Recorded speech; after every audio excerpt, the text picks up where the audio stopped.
The Red Sea, a story of deliverance. In a time long forgotten, in the mighty land of Egypt, a people cried out under the weight of suffering.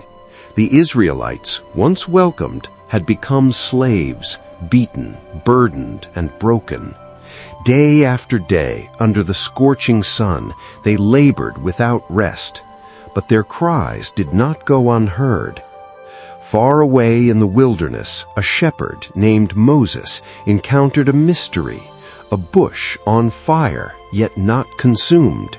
And from the flames, God spoke, calling him by name and giving him a mission to return to Egypt and bring his people out of slavery.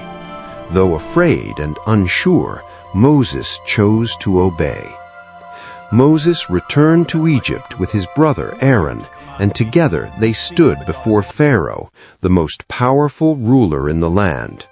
With boldness, Moses delivered God's message, "Let my people go." But Pharaoh's heart was hard. He refused to listen. To show God's power, Aaron threw down his staff, and it became a serpent. Pharaoh's sorcerers did the same, but Aaron's serpent swallowed theirs. Still, Pharaoh would not yield. Then, one by one, God sent plagues upon Egypt. The Nile turned to blood, frogs filled the land, gnats and flies covered everything, livestock died, and painful boils spread across the people. Thunder and hail destroyed the crops, locusts devoured what remained, and darkness covered the land for days. Yet Pharaoh's heart remained stubborn. Finally, the last plague came. In one night, every firstborn in Egypt died, but the Israelites were protected, marked by the blood on their doorposts. Their homes were passed over.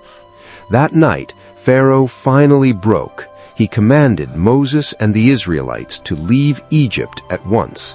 And so they began their journey, men, women, and children stepping into freedom, carrying hope for a new beginning. But soon Pharaoh's heart changed again. Filled with anger, he sent his army after them. Horses and chariots thundered across the desert, closing in fast. The Israelites found themselves trapped. Before them was the Red Sea, vast and impassable. Behind them was Pharaoh's army drawing near. Fear spread among the people, and they cried out in panic. But Moses stood firm. He spoke with calm assurance, telling them not to be afraid, but to stand still and watch what God would do. Then Moses lifted his staff. A powerful wind began to blow, and the sea started to part. The waters rose on both sides, forming towering walls, and a dry path appeared through the middle of the sea. Step by step, the Israelites walked through, crossing to the other side. What once seemed impossible had become their atarik to freedom. But Pharaoh's army followed them into the sea, and when the last of the Israelites reached safety, Moses lifted his staff once more. The waters crashed back into place, covering the army completely. And just like that, the Israelites were free. They stood on the shore, safe and amazed, watching the sunrise over the sea that had just delivered them. What once stood as an obstacle had become a miracle. In their darkest moment, when it seemed to be no way forward, God made a way. And that same truth remains. No matter how impossible the situation may seem, there is always a way where God is involved.